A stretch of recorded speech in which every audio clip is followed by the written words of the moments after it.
안녕하세요. 대박난 박약사입니다. 금요일 미국장이 혼절을 보였는데요. 사실 미국장은 부양측의 기대감으로 상승을 했다가 하락을 하는 등 불안한 장이 연출되고 있습니다.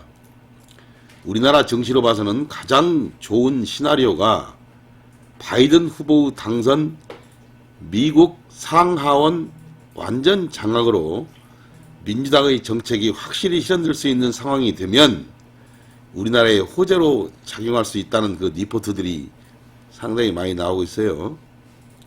어떻게 될지는 뚜껑을 열어봐야 될 것 같지만 저 박약사의 생각으로는 그렇다는 이야기입니다. 오늘은 우리 대방님들 정말 힘드시겠지만 어차피 주식은 등락이 오르내리는 것이 주식인데요. 조금 더 인내하고 기다려야겠습니다. 여기서 주식을 버리면 다시 한번 후회할 수 있다, 이렇게 생각을 하는데요. 그렇다면 우리가 많이 떨어진 종목에 대해서는 추가 매수를 하는 방법이 있겠는데요.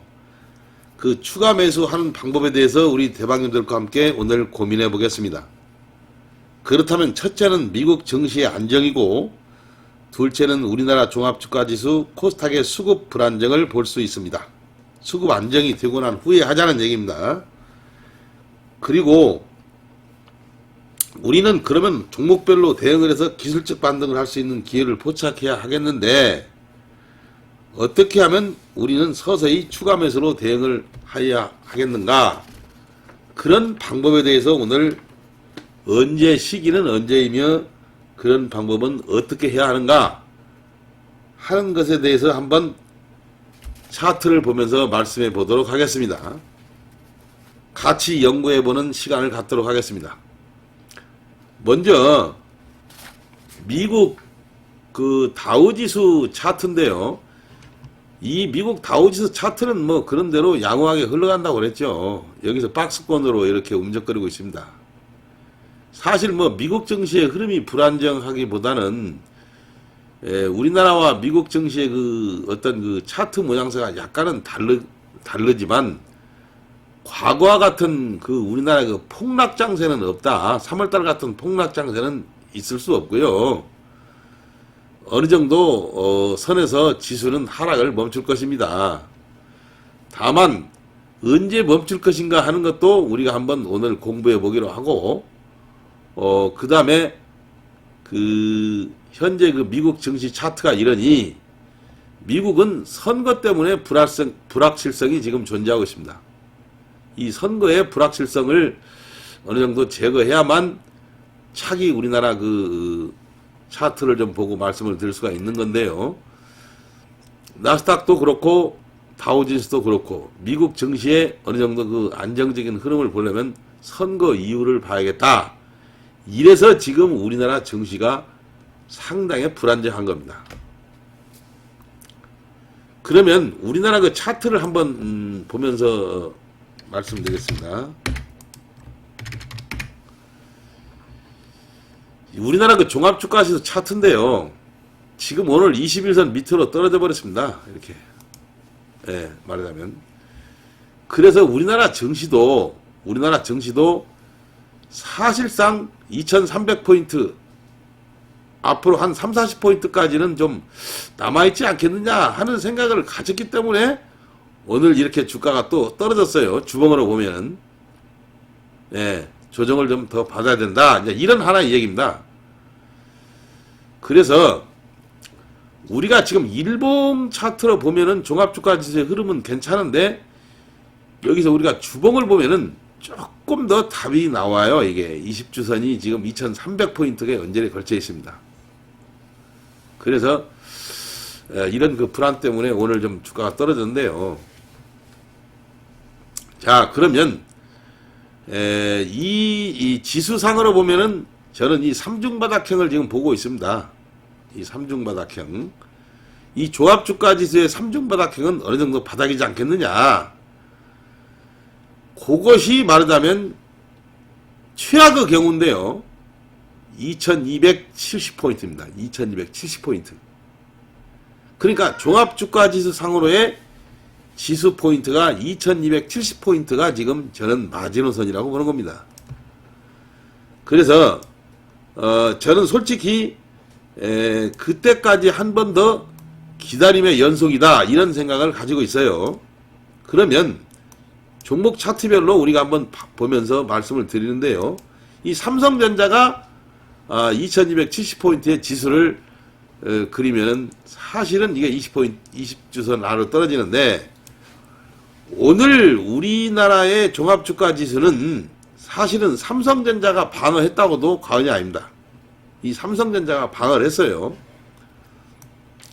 그리고 여러분들에게 이제 NH투자증권 한번 얘기하겠는데요. 어제 거래량이 엄청나게 실리면서 대한민국의 모든 기관 투자가들이 다 샀어요. 어제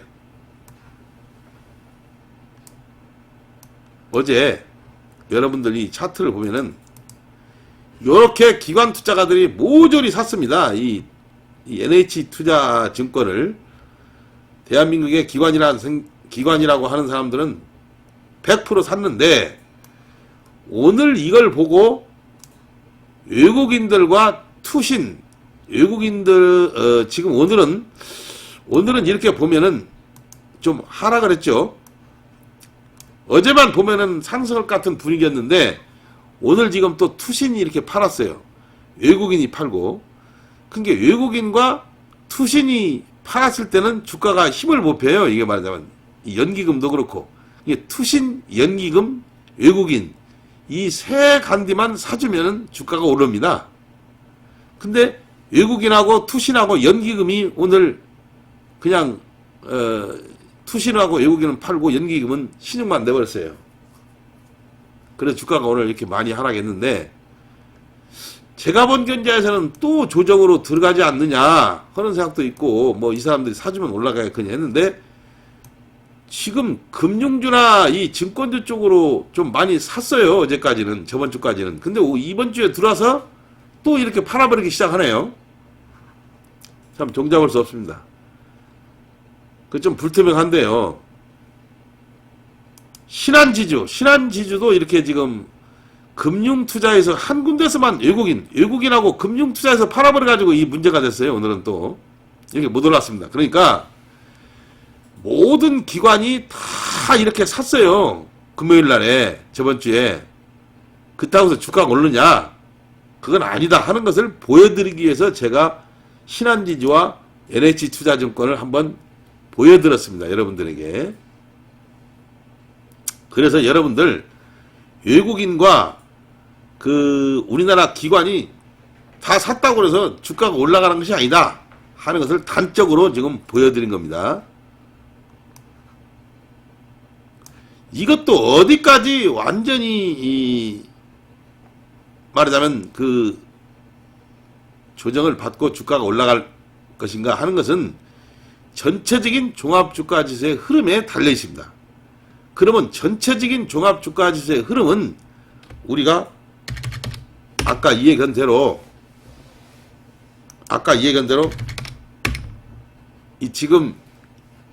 지금은 조금 아니다 하는 생각이 들어요. 자, 그러면 이게 지금 주봉으로 한번 보자. 주봉이 2290포인트. 그러니까 일봉으로 보면은 이 삼중바닥형 여기가 저는 지금 저점으로 보거든요. 최악의 경우에 2270포인트. 그러니까 지금부터 한 60포인트 정도 떨어져 버리면 최악의 경우에 여기서 한번 돌아서지 않겠느냐. 종합주가 지수가요. 그때까지 금융주와 이 증권주도 한번 참아보자. 저는 이런 하나의 이 얘기를 꼭 드리고 싶습니다. 증권주와 금융주도 한번 참아보자. 이때까지. 그래서 만일에 이때까지 참았다가 매수를 하면은 엄청나게 수익을 낼 수 있지 않겠느냐. 여기서도 걸려들면은 음봉으로 나왔을 때 정말로 이때 잡은 사람들은 손절매를 그냥 해들어도 상관이 없어요. 자, 그래서 지금 2270포인트를 보면서 금융주와 증권주를 한번 우리가 봐보자. 저는 이렇게 한번 제시를 오늘 한번 하고 싶네요. 자, 우리 이 방송을 보는 모든 분들에게 이런 얘기를 하는 거예요. 자, 그러면 우리가 지금 이제 큰 틀에서 보면은 어느 정도 좀 나와 있어요. 미국 증시의 안정, 우리나라 증시의 불안정으로 인해서 2270포인트대가 제가 하나의 제시하는 건데요. 그렇다고 보면은 금융주, 증권주, 삼성증권도 오늘 많이 떨어졌어요. 어제만 같아도 모든 증권사들, 뭐 우리나라 기관차들이 다 사가지고 올라갔다 하는데 벌써 이게 이 봉이 쪼만해지고 꼭대기에서 이런 게 분명히 났었죠. 그래서 지금 그때까지는 좀 참아달라. 근데 이제 종목별로 한번 그러면 한번 우리가 봐야 되겠어요. 이 현대공업은 지금 이렇게 봤을 때 지금 매수 타이밍이 아니죠. 뭐 단기로 들어가서 수익을 내고 뭐 1, 2%, 2, 3% 낸다는 것은 뭐 상관이 없습니다만 제가 현대공업을 그때 매수 타이밍을 봐서 이렇게 했는데 정말로 현대공업이 오늘 아주 짭짤하게 수익이 좀 났어요. 매수 하신 분들은. 자, 이런 것을 물론 그 단기 매매로 하시는 분들 뭐 있겠습니다만 제가 오늘 이런 것을 얘기하려는 게 아니라 이 저점을 어떻게 찾느냐 이런 데에 따라서 제가 이제 이렇게 한번 오늘 방송을 해보려고 하는데요. 크게 보면은 지수는 아까 말씀했죠. 2270포인트. 종합주가지수가 2270포인트. 거기를 한번 보는 겁니다. 그래서 어제 증권주나 금융주가 모조리 다 떨어졌어요. 그렇게 좋았던 신한지주도 떨어져 버리고 뭐 대신증권 같은 것도 오늘 그렇게 문제가 좀 있었죠. 하여튼 간에 현대공업 주식으로 보면은 여러분들에게 지금 오늘 수익을 났지만 지금 또 이게 거래가 터지고 울고리 아래서 조금 더 떨어져야 되겠습니다. 이게 또 함부로 또 들어가면 안 되겠습니다. 그 다음에 제노포커스. 자, 장대 음봉이 났어요. 그러면 우리가 오늘 여러분들에게 한번 공부하고자 하는 것은 이 제노포커스, 그 다음에 지트리비엔트. 지금 이 제노포커스는 장대 음봉이 많았죠. 15% 떨어졌습니다, 오늘. 그동안에 안 떨어졌어요. 자, 이게 떨어지기 시작합니다. 떨어져서 어느 정도 안정이 됐다고 해서 우리가 바로 사는 게 아니고, 지금 우리가 장대 음봉을 맞은 것은 다음에 좀 올라갑니다. 또 떨어집니다, 이게. 그러니까 어느 때 그러면 주식을 해야 되느냐, 그러면 이런 주식도 여기서 좀 어느 정도 떨어지면은요, 요새는 61선 무조건 가야 됩니다. 어느 정도 떨어지면은, 주가가 떨어지면은 밑에가 통통통통통통 공이 뚝 떨어져가지고 밑에서 오락내락 하는 그런 양봉, 음봉이 조그맣게 나타나는 몇 가지가 있어요. 그 다음에 살짝 올랐다가 거래가 실리면서 올랐다가 다시 한번 죽어요, 이게. 다시 죽습니다.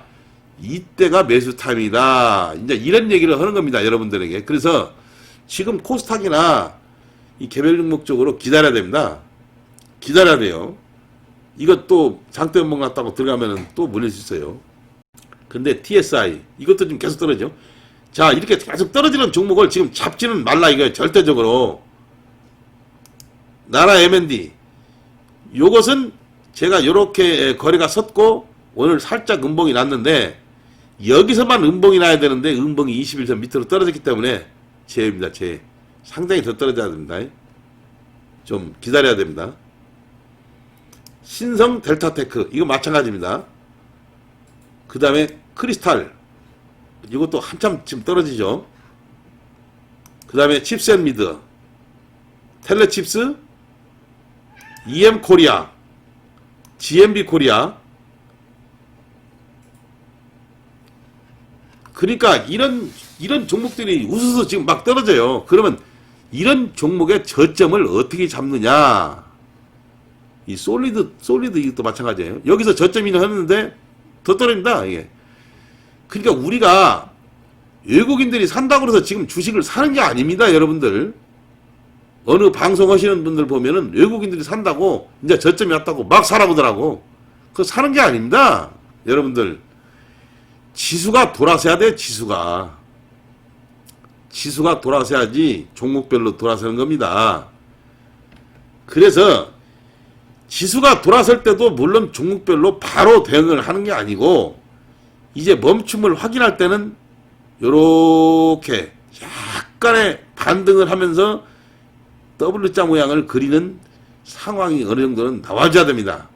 종합주가지수 상에서도 그렇고 코스닥 지수 상으로도 그렇고 종목별로도 그렇지만 이런 봉이 양봉이 밑에서 짜짜짜짜짜 나오고 위로 살짝 거래가 솟으면서 갔다가 다시 죽어버렸을 때 이때가 다시 한번 매수 타이밍이 되는 거예요. 그러면 그때 저점 매수로 우리가 들어가지 지금은 아니라는 거예요. 지금은 이거 여기 외국인들이 매수한다고 열심히 매수한 사람들 많아요. 지금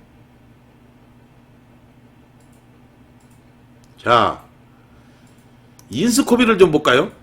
요건 덜 떨어졌어요. 인스코비는 이 한참 떨어져야 됩니다. 이 함부로 들어가면 안 되겠습니다. 닉네트도 마찬가지고 알서포트도 마찬가지고 PNT도 마찬가지고 솔리드도 마찬가지고 하염없이 주가가 지금 떨어지고 있어요. 그러면 어디에서 우리가 이 저점 매수를 해야 될 것인가? 제가 생각에는 1차적인 것은 종합주가지수가 2270포인트 종합주가지수 2270포인트대 그 다음에 이 코스닥도 멈추는 그 시점이 종합주가지수 상으로의 2270포인트 그걸 좀 보고요. 그러면 그때 우리가 고르고 있던 종목들을 어디서 보느냐? 양봉이 많이 나오고 잔잔한 맥으로 인해서 약간의 그 어떤 그 지지선, 지지 라인이 어느 정도 옆으로 횡보하는 지지 라인이 상당히 어느 정도 좀 돼야 됩니다. 말하자면 며칠 한 2, 3일 최소한도 2, 3일은 지지 라인을 형성해 줘야 돼요. 이렇게 음봉으로 떨어지면은 이게 또 양봉 났을 때 또 들어가 버리면 안 되니까. PNT 이것도 마찬가지예요. 알서포트 마찬가지입니다. 닉네트, 인스코비, GMB 코리아, EM 코리아, 텔레칩스, 칩셋미디어, 크리스탈 뭐 지금 뭐 안 떨어지는 종목이 없어요. 이것도 이제 앞으로 많이 떨어져야 됩니다. 나라 M&D 이것도 마찬가지고요. 어저께 다 팔아버렸습니다. 6골 달리고. 말하자면 여러분들에게 지금 오늘 종목별로 말씀을 드렸죠. 그러면 이런 종목을 언제 매수하느냐 하면은 종합주가지수가 어느 정도 안정이 되고 그 안정이 되는 시점이 2270포인트다. 저는 이렇게 일단은 생각을 하는 겁니다. 그렇기 때문에 2270포인트가 내일이 바로 될지 2, 3일 후에 될지 모르겠습니다만은 지금 가늠은 일단은 그렇게 된다는 얘기입니다. 그리고 거기에서 우리가 종목별로 한번 일단 대응을 해야 되겠는데 지금 종목별이 대응을 하더라도 그 정도에서나 한번 우리가 대응을 해보자. 이런 솔리드, PNT, 알서포트, 닉네트, 인스코비, GMB 코리아, EM 코리아, 텔레칩스, 칩셋미디어, 크리스탈, 델타테크, 나라 M&D, TSI, G3BNT 뭐 이런 여러가지 종목이 있어요. 그런 종목을 지금 섣불리 매수한다기보다는 아까 제가 말씀드린 그런 걸 말씀드리고 그 다음에 이제 하나의 그 어떤 기술적인 얘기로서는 그 이렇게 주가가 떨어지고 나면은 떨어지는 칼날을 잡지 마시고 여기서 이렇게 어느 정도 지지가 이런 식으로 지지를 쭉 한 며칠 받은 종목에서 살짝 숙였을 때 거래가 여기보다도 평균 거래량보다 없을 때 살짝 빠졌을 때 지수는 2270포인트 종합주가지수가 있다 하면은 그때가 한번 매수 타이밍이다. 우리는 이렇게 한번 생각해 볼 수가 있어요. 지금 섣불리 매수해서 1, 2%, 2, 3% 먹는다고 들어가 버리면 안 된다 이거예요. 그러니까 주가가 거기 한번 딱 떨었다 보면 통통통통통 튀는 그 과정을 거쳐야 됩니다. 통통통 튀는 과정을 거쳐야 됩니다. 그렇게 좋은 그 호재가 나와 있는 그 CMO 사건이 몇 조가 터진 지금 그 녹시자 같은 종목도 오늘 힘을 못 받았어요. 그런 거 보면은 제가 깜짝 놀랐습니다. 정말 어려운 장입니다. 폭포수처럼 흘러내리는 이 장에 인내의 한계점에 도달한 점도 있지만 현금을 가지고 계신 우리 대왕님들은 저점을 노리는 기회를 엿봐야 하겠는데요. 지금은 때가 아니고 조금 더 기다려 주시길 바랍니다. 종목별로 보면은 확신이 들 때 우리는 서서히 매수에 동참해야 할 것 같습니다. 서서히. 주식 투자는 타이밍입니다. 그래서 그 타이밍을 잡아야 할 그런 그 시간과 기회와 여러 가지 방법론에 대해서 오늘 말씀을 드렸는데요. 오늘 하루도 정말 고생하셨습니다. 다음 영상에서 뵙겠습니다. 감사합니다.